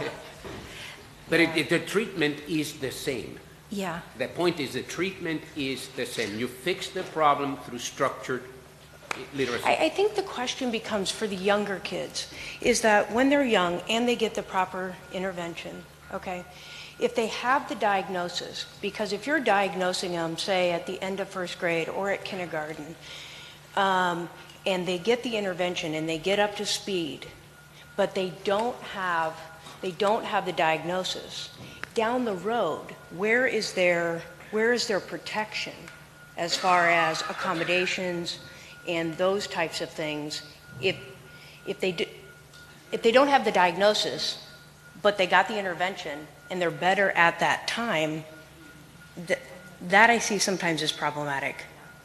I mean, if you look at appropriately delivered RTI, you can, like you said, later on they may have problems. That will be documented in their record. Progress monitor. Exactly. If the progress monitor showed, okay, they did not require more intensive services any longer, but they get to the 8th grade or they get to high school and they decide to take an AP history course and all of a sudden the bottom of the barrel fell, then you go back in their student record and see, okay, this happened, and that's it. But we're talking about two things here.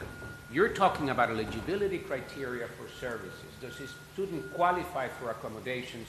Does this student qualify for remediation? And what we're talking about is, you know, is the student doing better or not? This was a student that responded to intervention.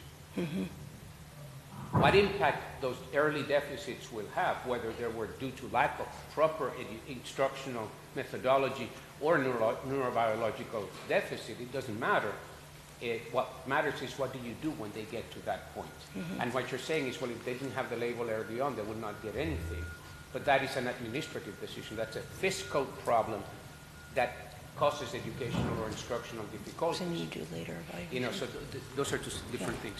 There's another thing I think to consider fluency, because if you're doing progress monitoring that looks at fluency that's normed, like 1-minute fluency probes, that will tell you about decoding. It's not looking at speed for the sake of speed. It's telling you how well they can accurately, what their word attack skills are like, and it will imply something about the phonological processing. So if a student's fluency is average, you're going to assume the decoding is average. And so the progress monitoring, as Eric says, in the RTI model, the child gets some instruction, say in 1st grade, they seem to come up to grade level. They will have beginning, middle, end of the year, ideally fluency probes to see where they are. So it can be an issue of just poor instruction. But dyslexia often has, well-remediated dyslexia often has the word reading coming up to average, but fluency staying impaired. And that's something that you watch for. And fluency, if you have students with fluency deficits, the instructional goal is not to do fluency probes twice, 3 times a week, 4 times a day. The recommendation should be, we know if their fluency is low, they can't read. If they can't read, they don't have phonics, accuracy, automaticity. We need phonics, structured language instruction to drive decoding that will drive fluency. They go like stair steps. So if you have students that are average and their fluency stays average, you might have remediated someone who didn't have a core language-based phonological problem. But you want to watch, and I think RTI or MTSS, the progress monitoring, will help with that. And the last thing to say is you can find excellent instruction in Tier 2 and 3 and have students make really good progress who have this profile. But at some point you do need documentation, because students without clinical testing and without documentation, say, can't apply for eligibility for PSAT in 7th or 8th grade with extended time if they need it. if they only get extended time informally, because it has to be written on a plan, either IEP or 504. So that's something to think about as you're managing a profile. You know, maybe there hasn't been testing or identification because the RTI is done so well that the child stays up to grade level, but you want to make sure that you have the documentation the child needs to be able to make it to the next step and have the accommodations that they need. Go ahead. Listen, I was going to say it's 12:05. If you have a question, go ahead. Those of you who have lunch dates, go have fun, have a nice lunch. Okay? Yes. It's okay. Thank you, It doesn't matter. You're not being rude. Sorry. So thank you. And we'll be here. This is just following up. So if you need that formal assessment to have the documentation, then you possibly have a child who's going to qualify for services, which might take them out of the RTI system, which could be detrimental. It doesn't need to, though. That's my question. Yeah. Do you have situations, because we have a no double dipping policy. If you qualify, then you're out of the RTI. Mm-hmm. Are there situations where children can qualify for both? Yes, absolutely.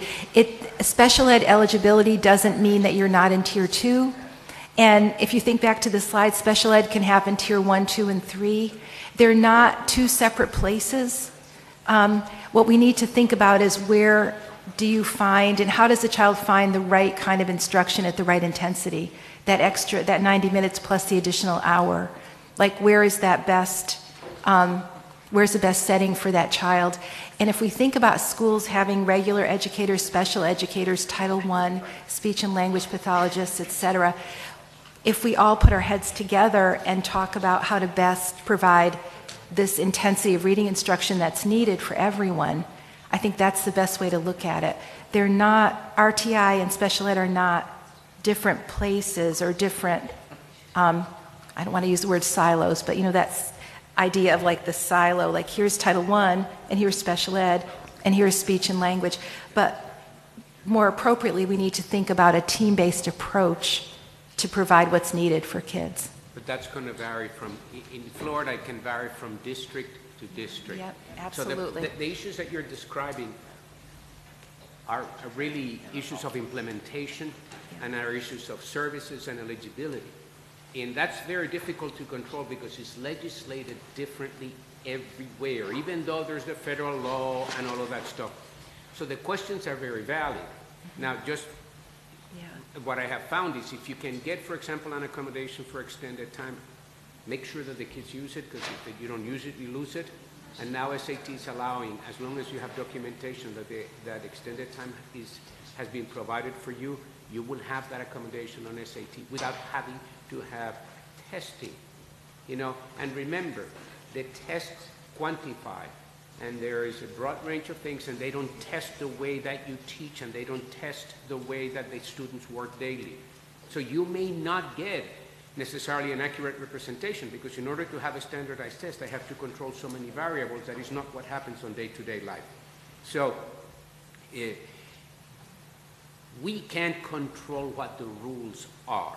We cannot control how a school superintendent in a district may decide that they're going to implement the rules. And you know very well that even from year to year, the rules change.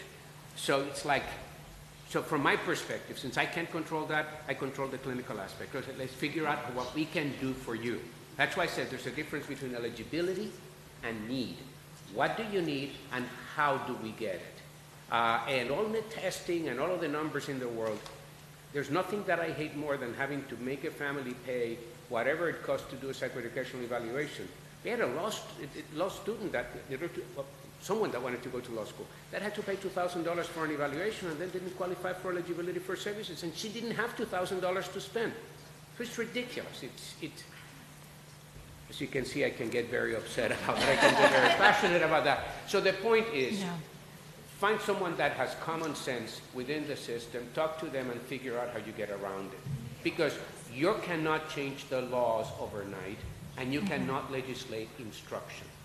It provides the rules and it gives you the rights and responsibilities, but the implementation, and those administrators are a hell of a lot better than all of us are trying to manipulate things. So, you know, what does a child need? How do I get it? You know, tell me what to do. Don't write anything down, because the moment you write down, they're going to back off because they think you're going to sue them. You know, I mean, you got to be practical. And most of the time you'll find someone with a little bit of common sense, a good ESE teacher, a good ESE coordinator that says, well, let's figure this out. Can we get, I mean, how often do I get at the office someone, a school will call and say, well, we need documentation of what I call the ESE coordinator. What is it exactly that you're asking me for? What do you need on that piece of paper? And I'll give it to you if it's applicable to the student. Yeah. Okay? But these are procedural issues. These are not educational issues. They're procedural issues that affect education. Yeah. But it has nothing to do with the evidence that is provided. So that's what's so difficult, and that's what's so frustrating. Yeah, absolutely. Some of my students will say, like, they can't use the word dyslexia despite the federal guidance in October 2015, so they'll take the federal law and put it in the teacher's room because they're literally afraid to share the documentation. And it's frustrating. And we can talk about, you know, what the research shows works and what the definition, you know, helps, how the definition helps us to target assessment, but you may not see this happening. You know, things seem to take a tremendous amount of time in education. You know, we have research here, and I even use a different approach. I'm past president of the International Dyslexia Association. In Florida, dyslexia is like, so my patients don't have dyslexia. They have a specific learning disorder with impairment of reading. Oh, we take care of that. That's the slide that Susan showed you that said dyslexia below. It's the same thing, so who cares what we call it? Call him a green parrot if you have to, if it will buy you the services that you need, if it's true. You know, and that's really, because we're not going to change. I mean, you can do that. You can also put specific learning disability in reading, comma, dyslexia. I put both. yes. And I also put a DSM number. Yes. And I put in the definition of dyslexia. Now, in North Carolina, we have a dyslexia topic brief that addressed this at the state level. And we just recently passed a law. So we can go at it a little more. It depends on your state and where you are. I also work in Connecticut, and they've passed their third dyslexia law. So it's very clear there. I will give parents the federal guidance from October 2015 that says that the word has to be used at the public school level, because I feel very strongly that this should not be an issue where parents have to pay money to get a dyslexia diagnosis when this is listed under federal special ed law and it's the most common disability that students will have. It is clearly not meant in our law that only wealthy people with parents who can advocate and understand these issues can have a diagnosis of SLD in reading or dyslexia. This clearly has to happen at the public schools. So, and we're hopefully making progress with this. So, but we find research far ahead of practice. Yeah, always, yeah. Okay, I think we're good. Thank you so much. And we're happy if you have questions to email. So thank you.